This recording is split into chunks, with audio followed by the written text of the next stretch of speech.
Okay, so I'm going to check my doctor's orders. I have an order for 5,000 units of heparin. I'm going to go ahead and go to my Pyxis. I'm going to take my medication out and verify that this is in fact 10,000 units per mil of heparin, because my order is 5,000 mils, so I can get, or 5,000 units, so I can give half a mil. I'm going to make sure that this is not expired. If it is, I need to get a new one. Okay, I've got my 1 mil syringe, 26 gauge, 3/8 inch needle, my alcohol wipes, and my gloves. Okay, so I'm going to go ahead and go into my patient's room.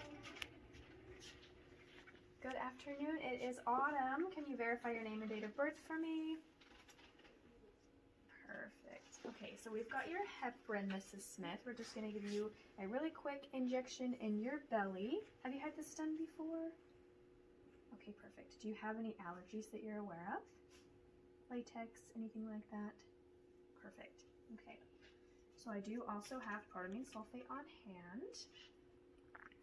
Okay, so I'm going to go ahead and wash my hands.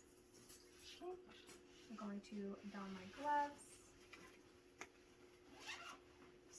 So far I have verified that it's the right patient, that we have the right medication. I've got the dosage that I'm about to draw up. The route would be subcutaneous, which is what we're doing, and it is due now. I will document all of this afterward. Okay. So I'm going to go ahead and scan my patient, scan my medication, just to make sure again that this is the correct medication. I'm going to clean the top of my vial. I'm going to pull back half a mil of air to inject into the vial. Okay.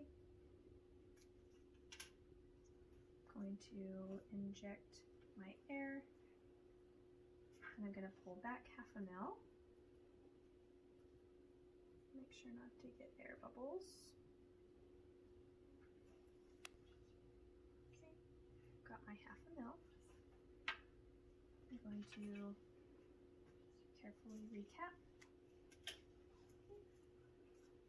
All right, Mrs. Smith, I'm just going to kind of clean this area that we're going to perform this little injection of your heparin. It shouldn't hurt, it's just a little stick. Okay, let that dry. Okay.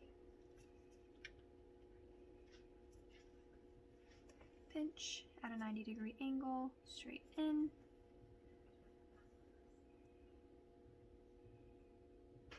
And that's it. Okay, I'll put this in the sharps. All right, Mrs. Smith, be careful not to kind of massage that, even though you might want to. You could have some excess bruising there that you don't need.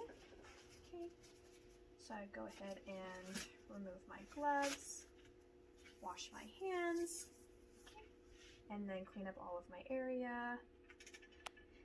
And then I'm going to leave my patient's room, make sure that there are labs for PTT since we gave heparin, make sure those fall into place. And then I'm going to document that I gave the dose, when I gave it, where I gave it, and that's it.